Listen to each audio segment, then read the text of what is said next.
I'm back from my vacation. You didn't happen to run into your brains while you were out there, did you? No, but I wasn't really looking.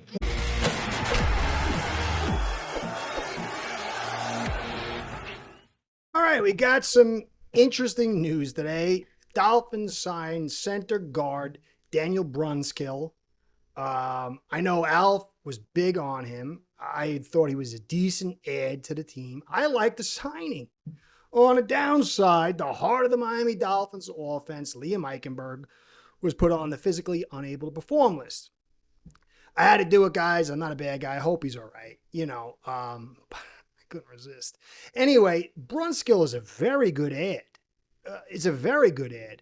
So I'm going to get into today. I'm going to go over how he performed last year, generally speaking, what he brings to the team. But he's a tough guy who played in the San Francisco system. And he offers flexibility, veteran status, and tough guy appeal. He is a little bit older, 31, but I'm sure they got him for a song and a dance. And this is a perfect guy to add to the most critical unit on a team. So I'm happy about that. Anyway, guys, like, subscribe, comment, and view. All that stuff keeps Curtis in the biz. So please help me out with that. I'd be very appreciative. Anyway, let's dig into it.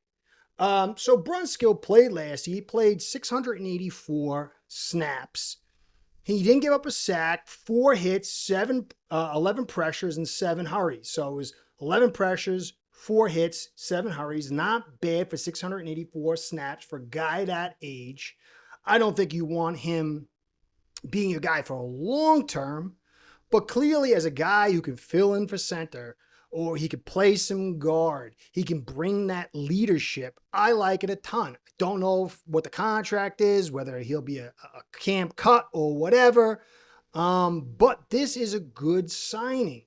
Now, you can see over here, he's played, last year he played right guard, 176 snaps, center 463. The year before, 768 right guard. The year before that, 108 left guard, 23 center, and then 442 right guard.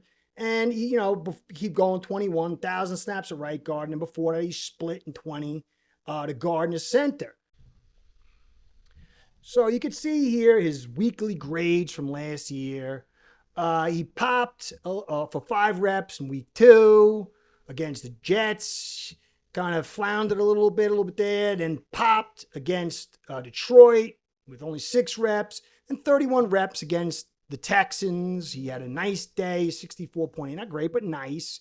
Floundering a little bit. And then he popped against Jacksonville, week 17, with a very good day. And then you can see his season grades here.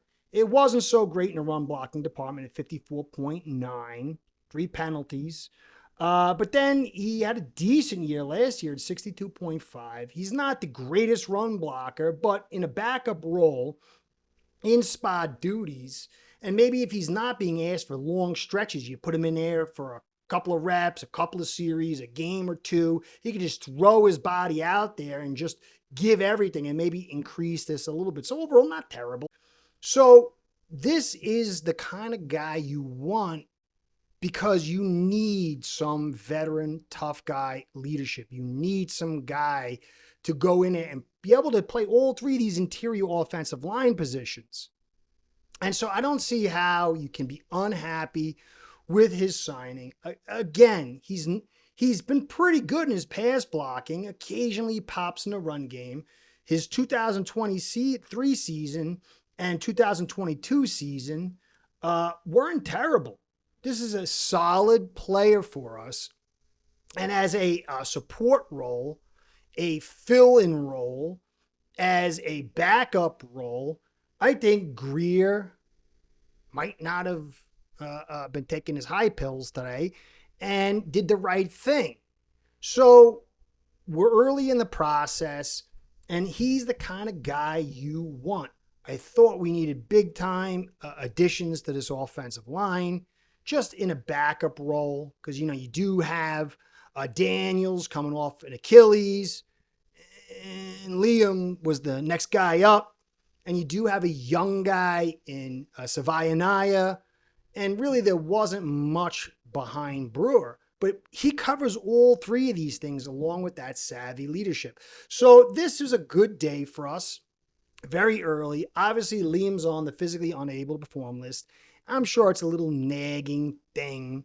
It's not something serious. I'm sure he'll be back soon, whether you are high on that or low on that. That's for you to determine. But this offensive line, as I said, I keep going over it and over it and over it. And I've said it for years. It's not going to determine the outcome of the season, but it's going to set the table.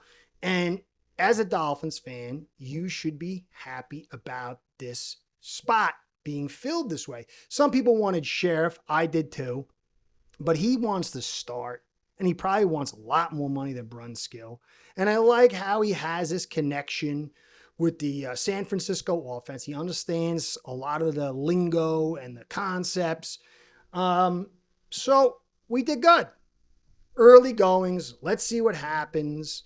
Really, at this stage, up until when we really can see some more and more stuff, it's just about staying healthy and maybe adding some nice little pieces. What I think Daniel Brunskill is. So not bad.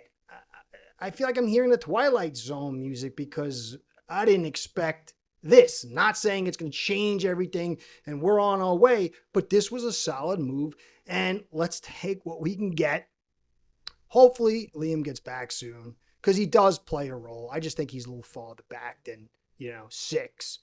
Now he's not really 6. He might be 7. And that's not bad.